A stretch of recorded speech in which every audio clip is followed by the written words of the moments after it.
Well, good morning, everybody. A very rare morning podcast for me. It's late morning. It's 10:52 a.m. And of course, it's the 23rd of August. I generally podcast when I'm inspired. Not always. That's not true either. I don't know what I'm trying to say here. There's a life and a spirit to podcasting, at least as it pertains to the Talamanca Review. And, there's a,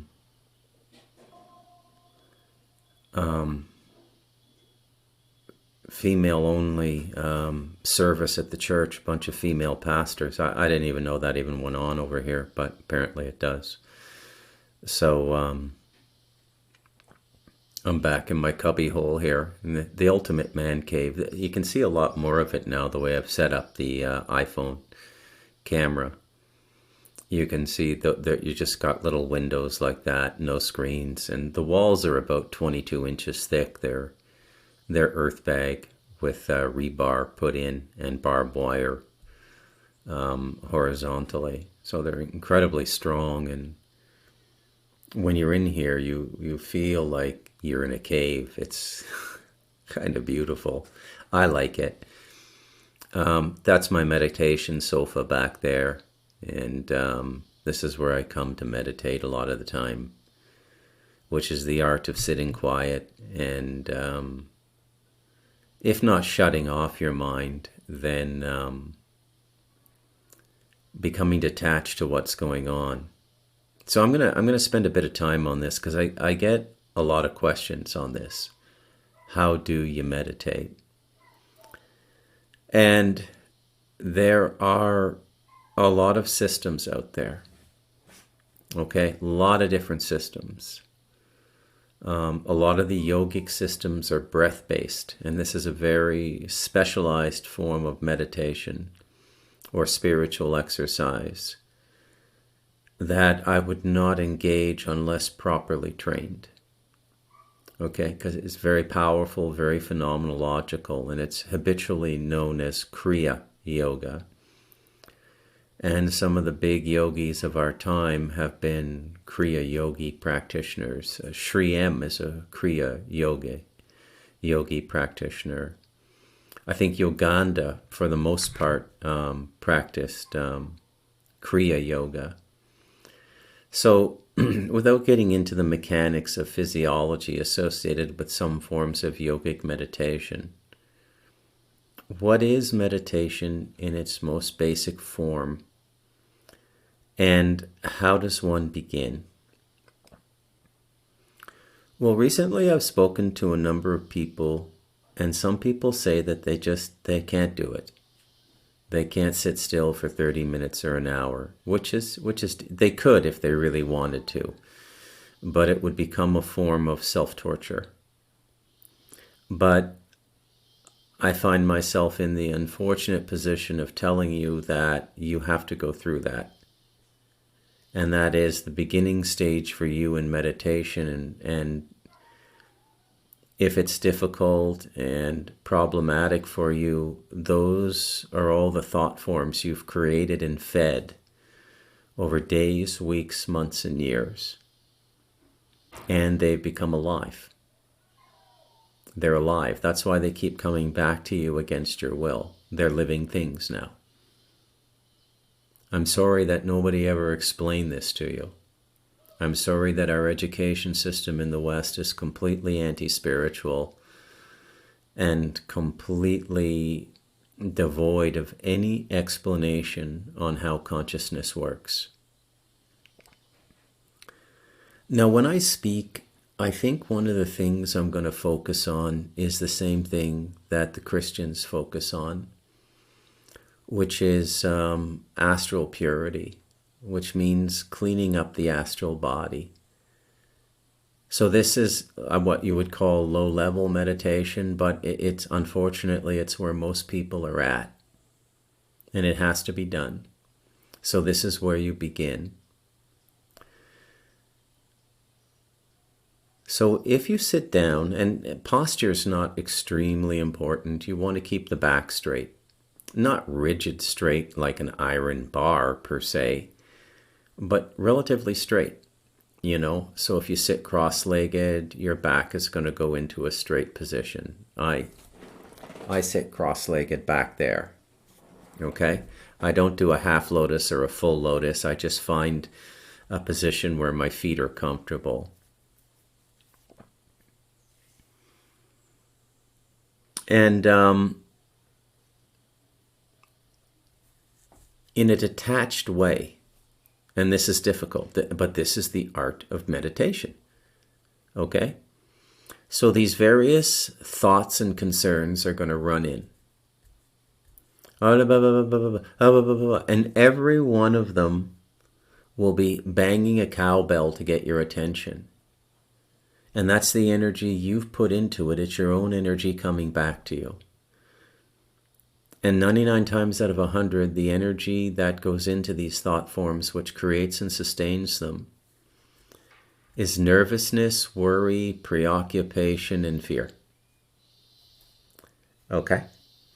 So the first layer of consciousness you're going to deal with is your self-created consciousness, your self-created inner life that is running around like a chicken with its head cut off in the form of any number of fears and any number of preoccupations and worries. Okay? And many people talk about faith, but very few people practice it. And this is across the realm. So very few people are able to control their fear and simply say, well, God will take care of that. I'm going to do as much as I can in my human body and put your heart into it, because the heart is everything. Do the best you can and leave the rest in God's hands. And whatever happens, happens. And we could say that that's your karma. Okay? So in the initial stages of meditation, you just want to sit down or lie down. And generally, if you lie down, you want to do it on a sofa. And you want to get your head at that 45-degree angle on the arm of the sofa. If it's a cushioned arm, don't rest your head on a wooden sofa arm. That should be self-explanatory, and breathe normally. Generally, you want to breathe through your mouth. If you're not doing mantra, if you're not chanting, and we're not going to talk about that right now, although some people I speak to off air, I do recommend chanting. Chanting is very powerful if you have one of these cluttered minds. If you have one of these minds that is full of runaway life and runaway thoughts, chanting is very powerful. It will subdue all that stuff. It'll take about 2 weeks, no longer. But we live in a transactional society. Everything, I went to the doctor, he gave me this, it worked. I went to my financial advisor, he told me to do this, it worked.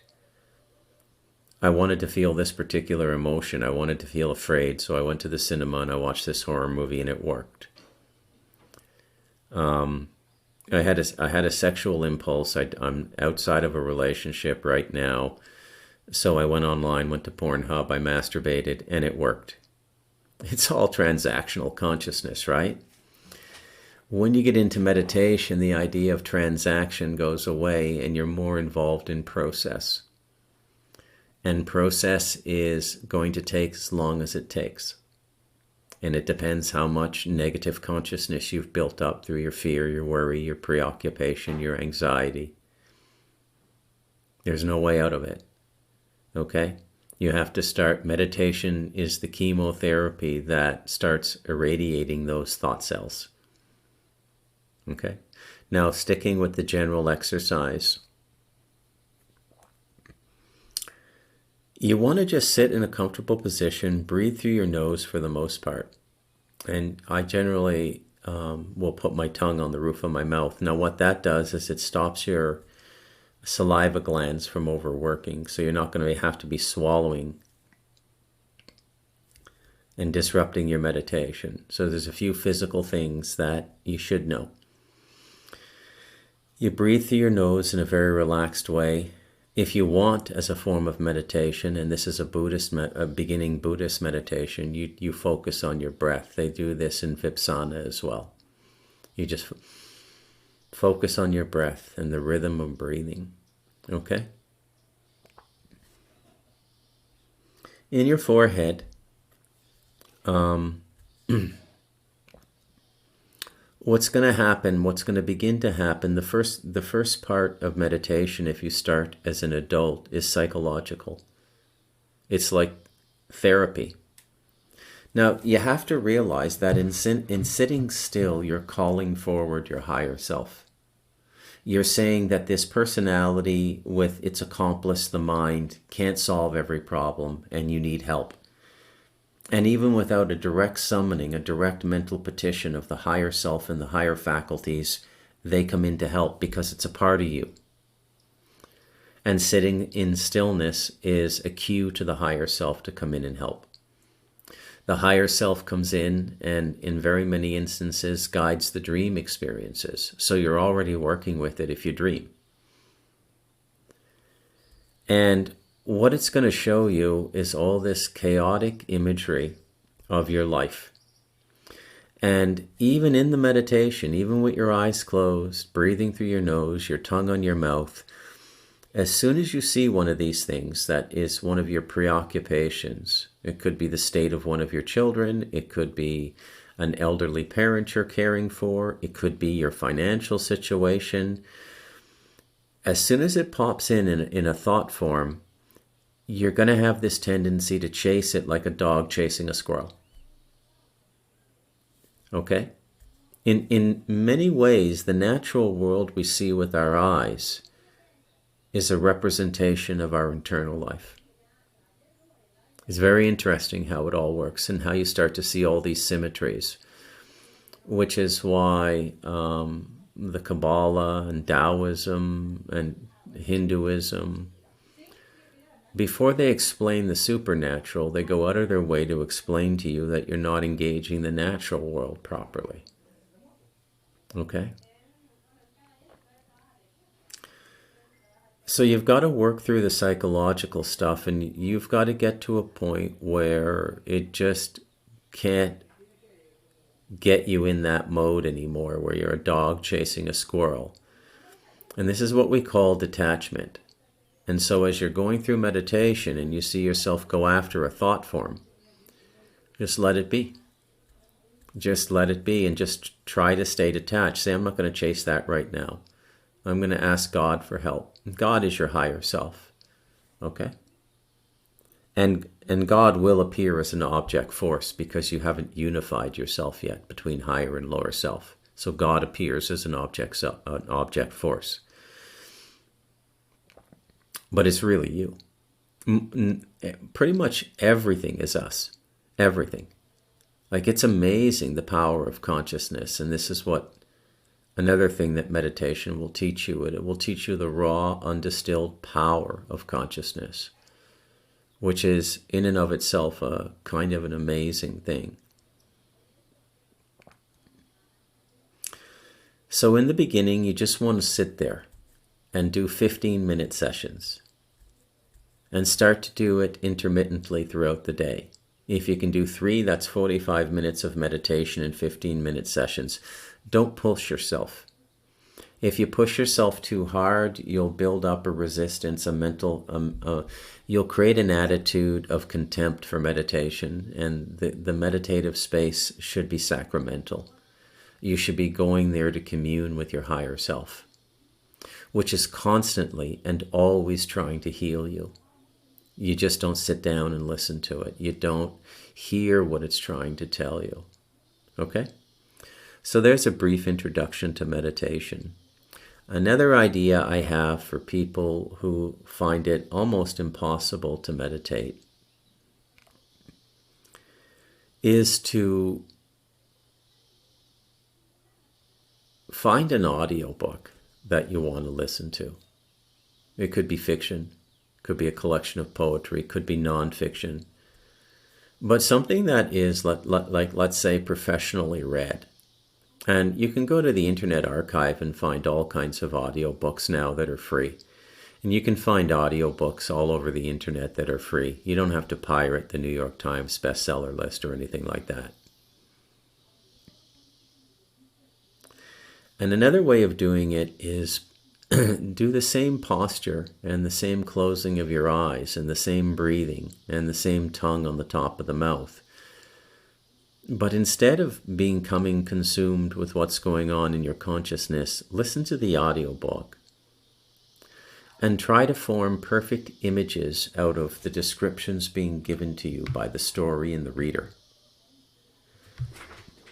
Now, there's a point where when you're listening to an audiobook, the mind will go away, and if you're doing it with your eyes closed is critical, where the mind will go away and a higher faculty in your consciousness will come in, and it will begin to pantomime the story for you in your imagination.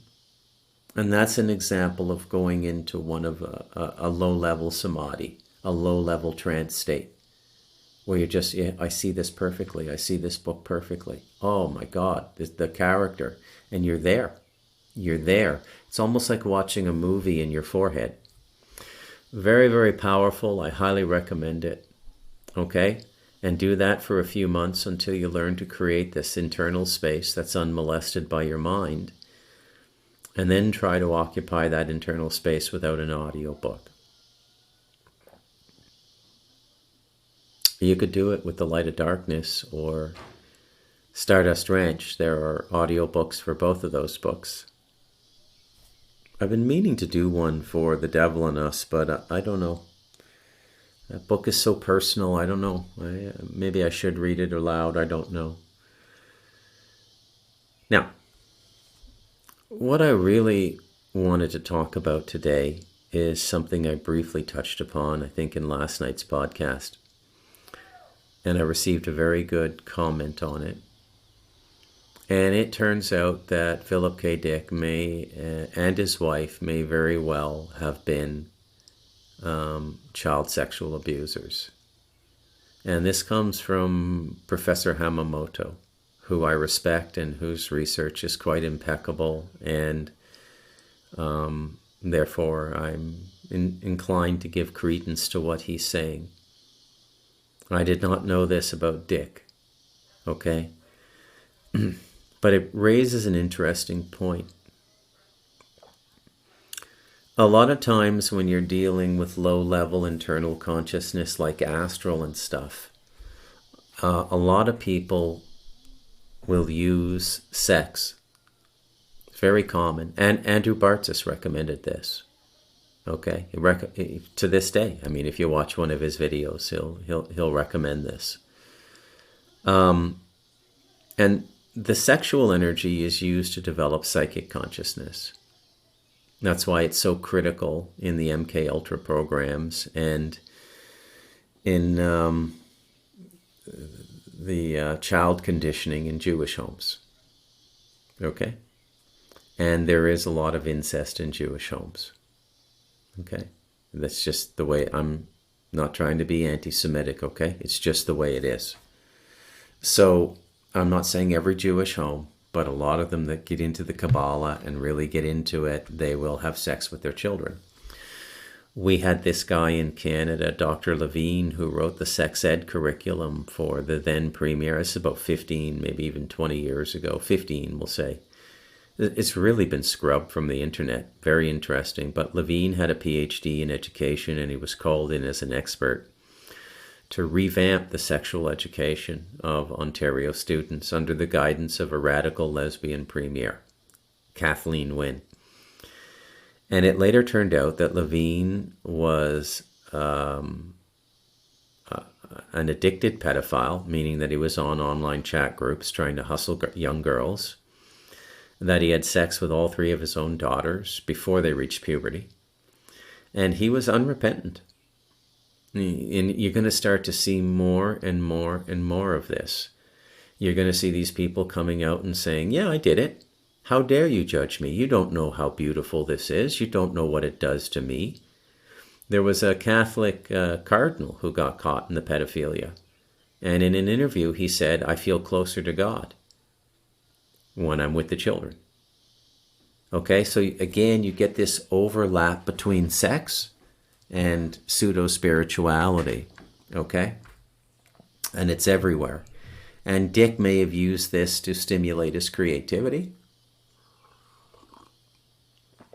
And what happens is if you have a lot of sex, even if it's asexual, if you're masturbating multiple times a day, you're going to bring in a lot of entities that will share in that with you, and you'll get what I call a crowded consciousness. Now, most people don't know what a crowded consciousness is, but a lot of modern artists work with crowded consciousness. Okay, and they think it's all them. They think they're geniuses and so on and so forth. But they're being given information from another dimension to make them look like artistic geniuses. One moment.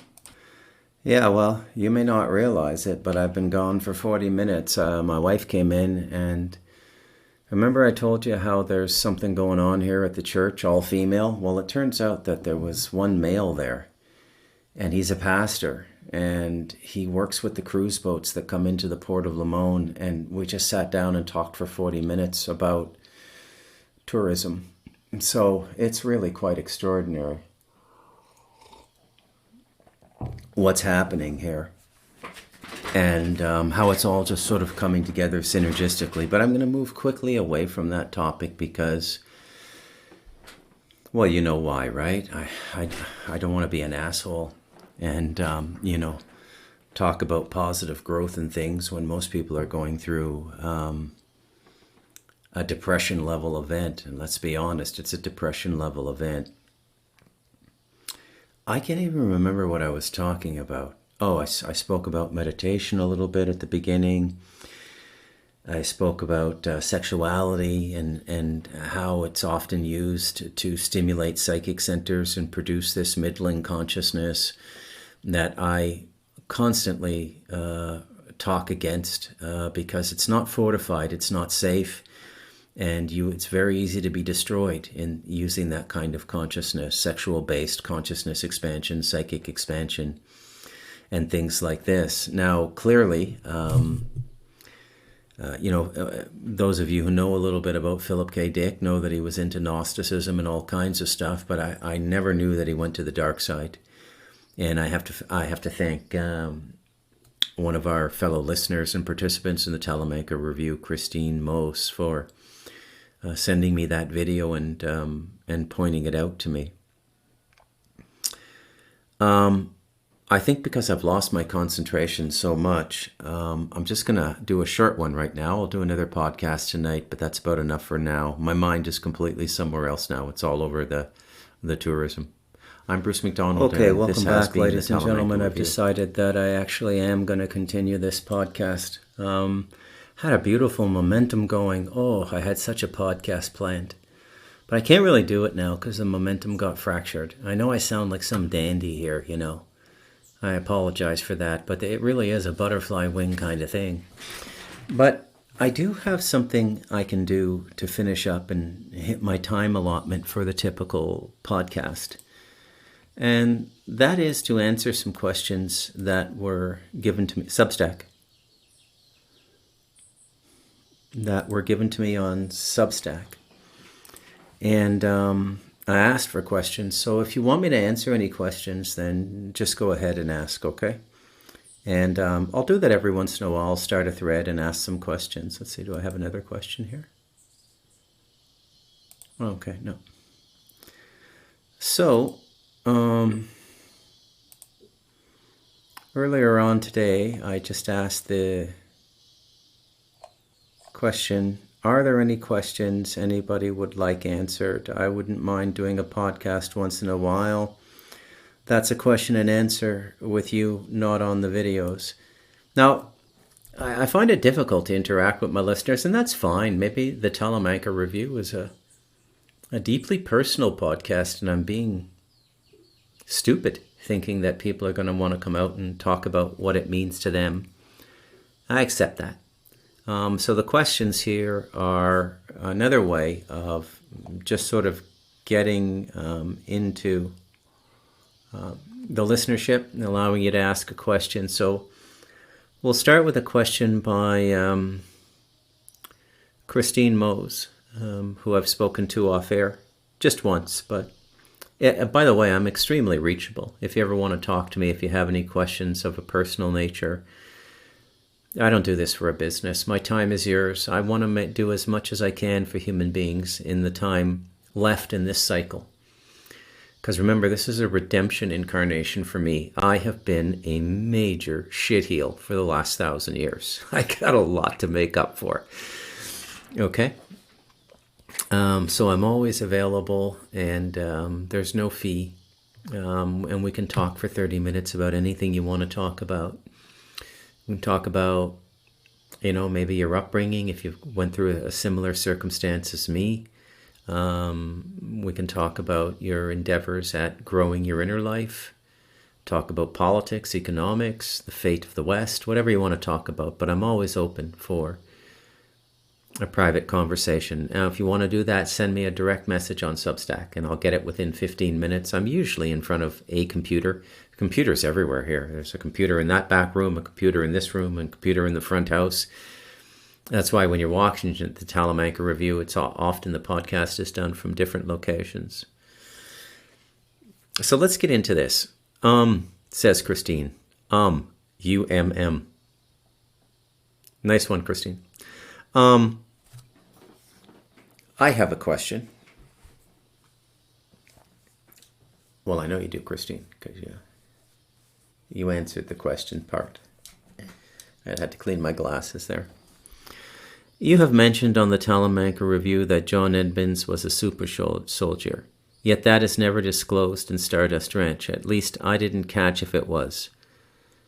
Was there a decision made to keep that secret? Absolutely. John was I picked up on it. Even by 2012, I had developed the ability to pick up the engineered consciousness vibe. Okay? There's people who've had their consciousness engineered and they don't even know it. Okay? But if you're astute enough, you can pick it up. And it's for me, it's an affectation of the thousands of hours of meditation I've done, a copious amount of study of scripture, and my exposure to very many different vibrational frequencies of extraordinary people, whether it be a 33rd generation Kung Fu master from China, who literally it felt like standing beside an electrical power plant. The Sufi Sheikh had a certain vibration. Many of the spiritual teachers I have visited have had certain vibrations. I have felt the vibration of a God-conscious person, which is beyond the beyond. They really exist, and this is how I set up my criteria for what's what. The purely spiritual people are the best people to be around. It's you feel like you're 5 years old, and you're just surrounded by something 100 times stronger than your mother's love. And that's the only way I can describe it, and even that doesn't come close. It's an experience with love that is mind-boggling, and only the Satgurus carry this, the spiritual masters. Sadhguru doesn't have it. He can give you a pleasant vibe, bliss you out a little bit. That's what yoga does. It hangs out around the mental plane. But yoga doesn't commit to the spiritual. It's invested in the world, and nothing wrong with that. I'm not saying that in a critical way. They've developed fantastic systems of medicine, like Ayurveda and things like this. Hey, you caught me going on one of my tangents again. But I think that's why you folks tune in, is the Bruce Tangent. So John had a very unique signature frequency, and so I asked him, I said, have you been through any programs? And immediately his personality changed. He went into an altar. He said, yes. I said, like the hardcore ones? He goes, yes. I said, so you've been in the room with other children where they've killed children in front of you? Yes. And he just kept saying yes, and it seemed to me like he was under an incredible stress. It was as a video call on Skype. That was also, and I've never said this before publicly, that was also one of the contributing reasons for quitting the book in 2012. That and Dr. Levengood dying and his wife dying, and the creepy feeling in my apartment in Toronto. And when he told me it was a super soldier, I said, that's it. And I punked out. And then in 2019, we talked about it a little bit more. And he had balanced it out quite a bit. It takes these guys a long time to balance out. Some of them never do. They never do. They remain chaotic energy signatures their whole life. And John had come from a very well-to-do family. Like most of his brothers and sisters are Harvard-trained lawyers working at big firms in New York. If they might be retired now. But John was the family offering to the CIA programs. Okay? Now I'll tell you further to that question because it's such an excellent question. It wasn't just Stardust Ranch. Now, Stardust Ranch was an extraordinarily unique anomaly. The galactic murderer, Andrew Bartzis, was absolutely fascinated by the place. It was like a kid in a candy shop. He asked me 5 times to meet John Edmonds. I didn't think it was a good idea, and I kept ignoring it. And finally, it seemed inevitable, so I introduced them. And calamity ensued, and John died, and Andrew Bartzis ended up in the hospital for 6 months. Very dramatic, the last 6 years of my life.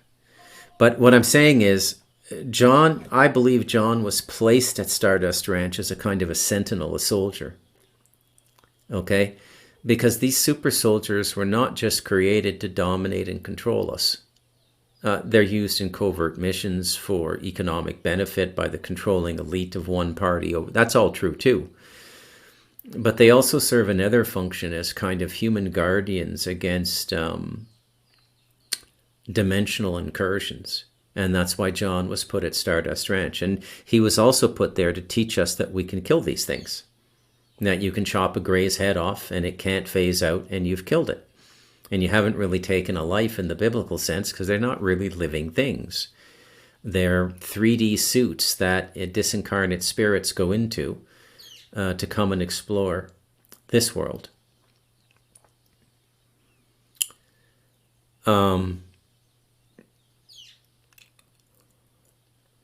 We decided to keep it out of the book because it would just confuse people too much. And the phenomenon happening at Stardust Ranch was real, and it would be happening to anybody who lived there, as demonstrated by the storytelling at the beginning of the book, in which there are other families who live there, and they suffer horrible fates. Horrible fates. They can't cope with the negativity. And this is one of the utilities of the super soldier, is that they're able to go super dark. You could even say demonic. True demonic. Not self-created demon. True demonic. Okay?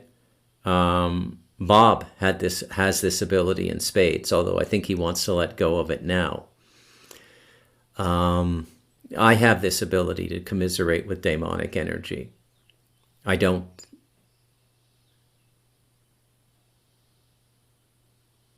I don't anymore. I'm very disciplined about these things. Like when I finish a book, I don't tinker around with this stuff and try to harvest any occult power from the book. I do what Spirit asked me to do. I finish the mission. I move on. I go back to meditating and being a housebroken Costa Rican husband. I'm not interested in the occult. I mean, a lot of occult information has been given to me through spiritual channels, but that is there's a profound difference between not asking for it and being given it, and meticulously seeking it through magic or ritual or some forced means. Okay? And when you're given it spiritually, it means you're spiritually responsible enough to know this. Okay?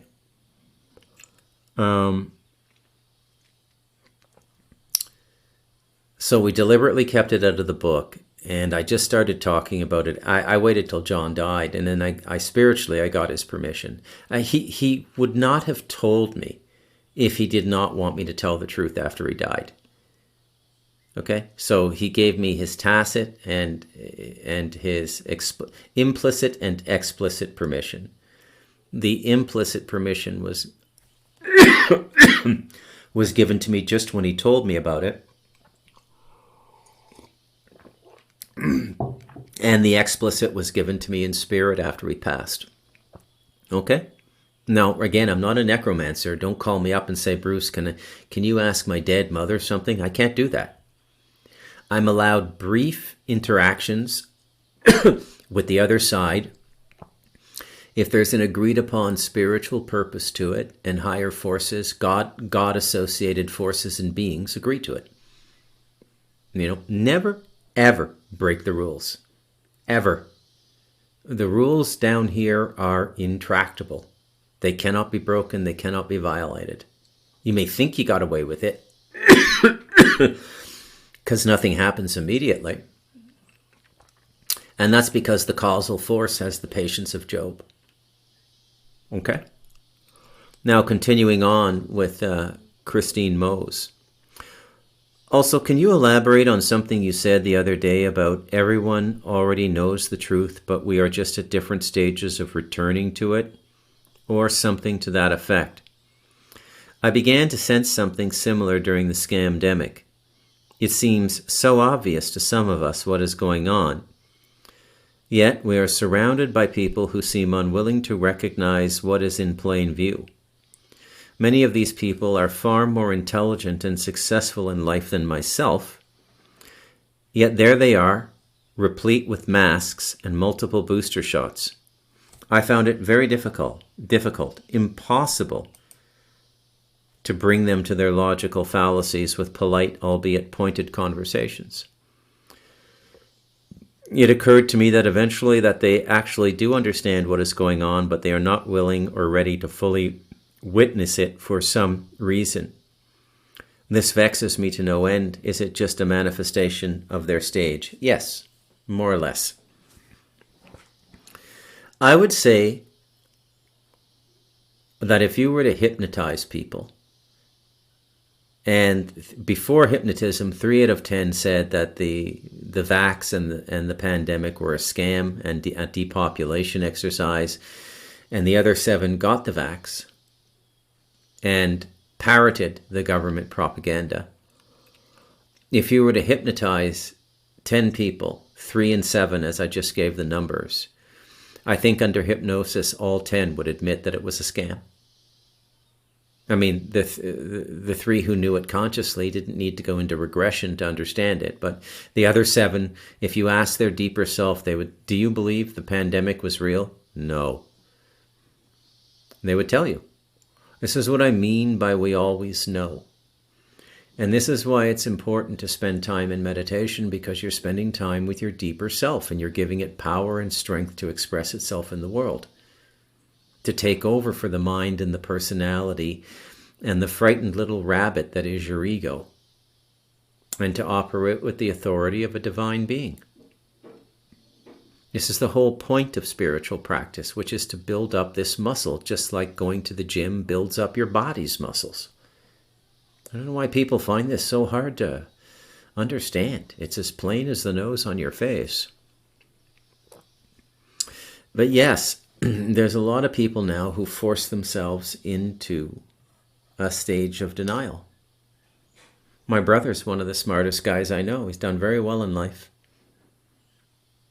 Capped out at a salary of about $500,000 a year. That's a salaried position. A $500,000 salary is not easy to come by. You can make $500,000 as a successful entrepreneur, but you got to take all the risks, invest the money, that sort of stuff.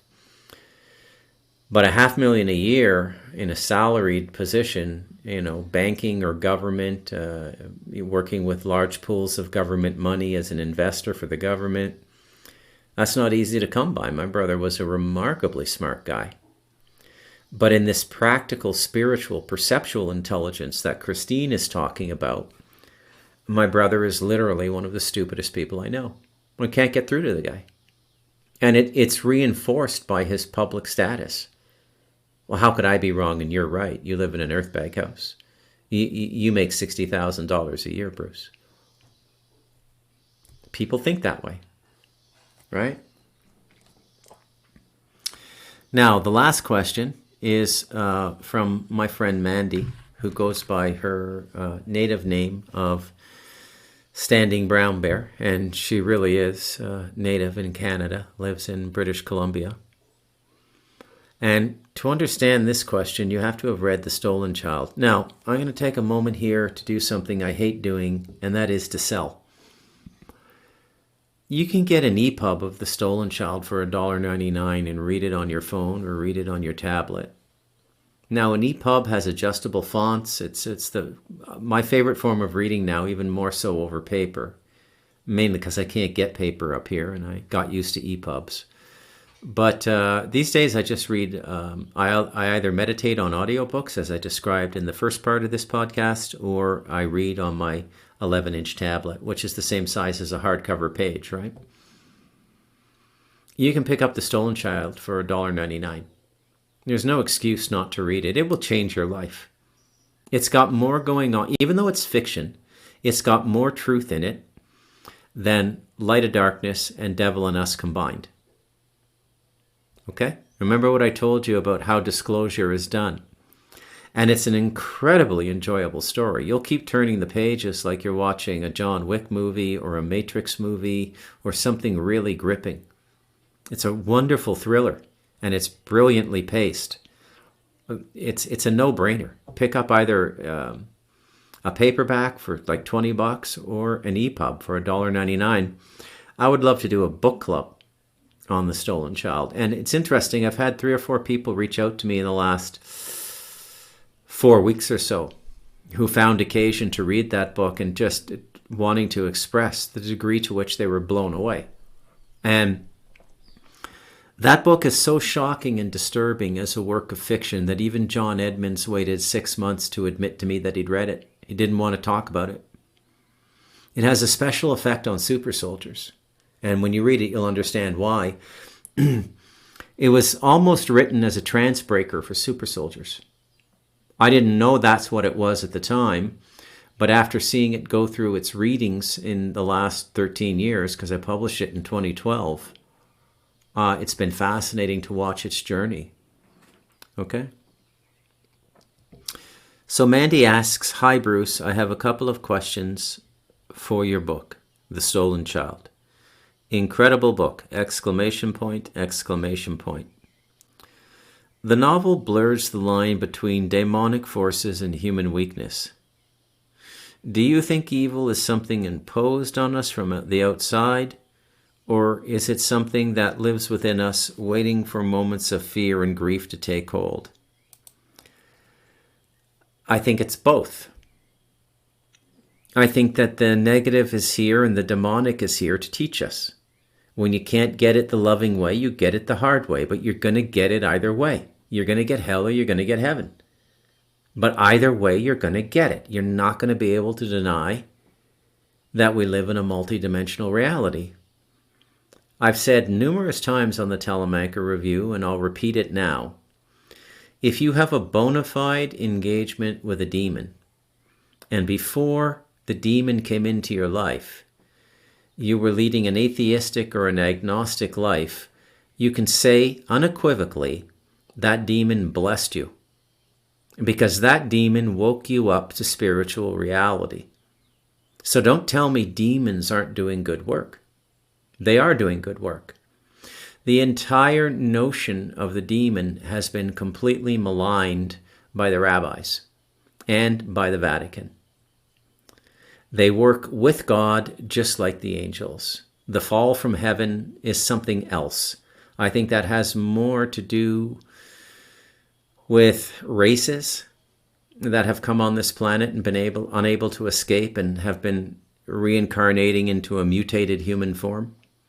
I think that's really what the fall story is. It's the fall from the 4th dimension to the 3rd dimension. And that would be revealed in the blood types on the planet and the shape of the skull. Okay? And there's all kinds of research on that out there. You can go and look it up. But negative spiritual forces proper, what we would call a daemon, And a daemon created from above, not an egregor, not something created by the collective consciousness of a dark cult, or not something created by the individual mind, which would be a self-created demon, but a real demon. They work for God, and they should be respected. Don't try to be their friends. They don't need you as a friend. Okay? It's like cops, right? You see a cop, you go, oh, those fucking goofs, they think they're so great, all they do, and we all have pretty negative opinions about the police, but would you really want to live in a world without them? No. And they take on a certain characteristic and a certain personality as a result of the enormous amount of human negativity that they witness. Domestic disputes in which husband kills wife, wife kills husband or wife kill a child kills a parent. Car accidents where people are splattered, literally splattered. They're literally painting the highway with their innards and blood. This is a cop's daily life. They need love. Okay? I mean, a weird thing to say on the Talamanca Review, but they need love. Okay? And they should get if that thin blue line wasn't there, we'd all be in a lot of trouble. And I think the Democrats showed us that under Biden and Harris. And if you're Canadian, you're seeing it full on now with Mark Carney. Because everything that was going on under Biden and Harris is doubled in Canada and Australia now. For those of you who think the world spins around America, read some news from another country sometime. It's just horrible. A story after story after story after story of women being raped by somebody who was let out on parole for a similar offense that he never should have been paroled for. Anyway, so that's what a demon's like. And you get a warning. You always get warnings. It comes from your conscience, okay? You get a warning and you get a little fluctuation in your solar plexus, your heart center. Don't do this.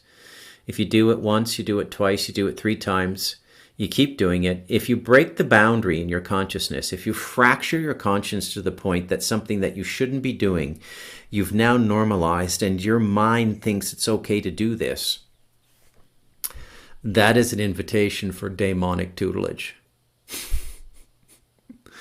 Yeah, that is an invitation for demonic tutelage. And the most humane way to deal with that for a third party is not to exorcise the demon, but to communicate with it and say, what's your hold here? What's going on? And they'll tell you, oh, I'm here because I got assigned to this idiot because he keeps doing this, this, and this. This is the most boring assignment I've ever had. I want to let go of this. And you say to the person, can you stop doing this? And they say, yeah, I promise I'll stop, because they're under duress, right? Maybe they'll stop for a few months and start up again. I don't know. Could be any really bad habit, but a lot of heroin addicts have demonic experiences. A lot of occultists do, because they're going into the realm of spirit with the wrong intent. They haven't earned the right to be there through quiet, through meditation, and through the petition of the divine. So yeah, the novel does blur the lines between demonic forces and human weakness. Now this is really getting into the book, okay? And if you haven't read the book, this isn't going to make much sense to you. The serpent mother embodies a wisdom that neither hinders nor helps, but wants to be sought, echoing the archetype of Sophia, or the eternal feminine. Do you see her as humanity's hidden counterbalance to the clan's dominion? And if so, what does it mean that her power lies not in dominion, but in restraint? Well, the serpent mother, toward the end of the book, remember, translates into the monkey king. Right? There's a lot being said just in that. So the neutrality of the serpent mother, which is broken in the book, by the way, if this is what Wu does at the end in saving Raymond Burke's wife, right? That's because the serpent mother told him. And so the serpent mother is the witness, and she represents source. The presence of source on the planet in the New Age sense. I don't want to say God, but she's the witness. And she becomes the witness, and she knows everything and everyone on the planet. The darkest, the brightest, everything that's going on the planet. She knows immediately when the Harvest King comes. She knows what he's there for, because the demons tell her in the prologue. They tell the Serpent Mother, she tells them, your opportunity to leave is coming up. Get prepared, you know. And there's a bit of sympathy, actually, in The Stolen Child for the demons, because it's expressed in the story that they're trapped here. They got trapped here somehow. And another interesting thing about The Stolen Child is the way I introduce the idea of conscious reincarnation, which the human race only understands or has experience with through the very positive story of the Tibetans. And the novel postulates, what if this is being done on the dark side too, not just the light side? Right? And how much power would a group of people who were consciously reincarnating have on the planet? Well, it would be enormous when you think about it. So The Stolen Child, folks, give it a read. So I wasn't really trying to conjure the eternal feminine or anything like that. In the cycle she ruled over, it was a maternal energy. In the cycle coming up, it's more of a paternal energy. Hence the Monkey King, right? And also representing the shift from reptilian to fully letting go of the reptilian DNA on the planet, and moving to mammalian, a complete and total mammalian DNA, because a lot of the violence on this planet right now and in human beings is the result of reptilian DNA. Okay, so we need to get rid of the reptilian DNA. Reptilian and mammalian DNA at the level of sentient hominid. And a sentient hominid means bipedal, standing on 2 feet, and having all 5 elements, meaning that the physical organism includes ether in its composition, which none of the mammals below humanity have. Cows don't, maybe whales and dolphins have a little bit of ether. I don't know. But for the most part, it's just human beings. Okay.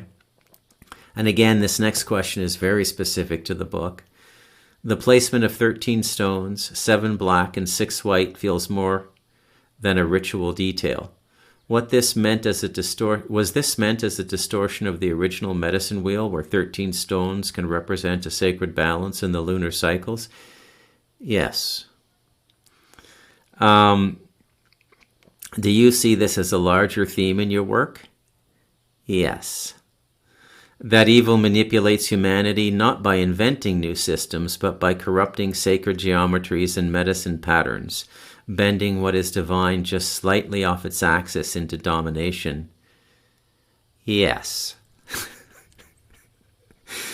In your writing, there's a deep undercurrent of choosing what to see as truth and what to reject as distortion. How do you work through the difference between the discernment, recognizing truth and judging, condemning, or excluding?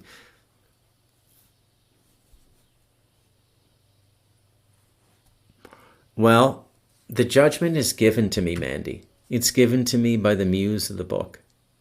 It's given to me by the forces that want the book written.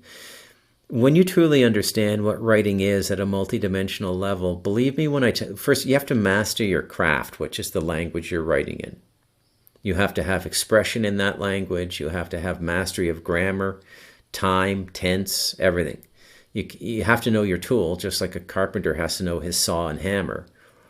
But believe me when I tell you the work assignment comes from somewhere else, and they tell you, I want a hole dug this big, this deep.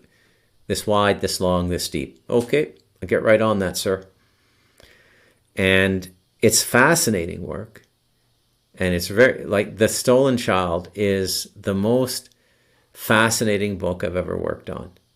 As I told you in the comments here, my eyes changed color writing that book. I would love for that book to break out. I don't understand why that book has not broken out. It gives a creepier view of the underworld than John Wick, and I wrote it two years before John Wick came out. It gives a creepier view of reality than The Matrix. All the bullshit that's in Hollywood, all the bullshit that people are writing about, J.K. Rowling, The Stolen Child is head and shoulders above those things as a literary construct and a work of art and a representative testament to our time. Okay? But remember, I don't write for fame or money. I write because my spiritual masters tell me to do it. So I don't complain. I just do my job. I don't complain. If there's a marketing genius who thinks they can get that book a first read at Simon & Schuster, I had a good agent in 2012, and it got looked at by everybody. And my agent used to show me the emails, and so I was reading the rejection emails from all. They just did not understand the book. But a lot's changed in 13 years. It might be time to send that book out again. If anybody has expertise in this world and knows publishers, please let me know. I would appreciate that immensely. Well, that's about it for the questions. So that was fun. If you ever have any questions and you want to ask me a question, you can always ask it in this forum. So I'm going to join these two podcasts together. That's what I'm going to do. I'm going to call this podcast today Jigsaw Puzzle because it's two different podcasts glued together. I'm Bruce McDonald, and this has been the Talamanca Review.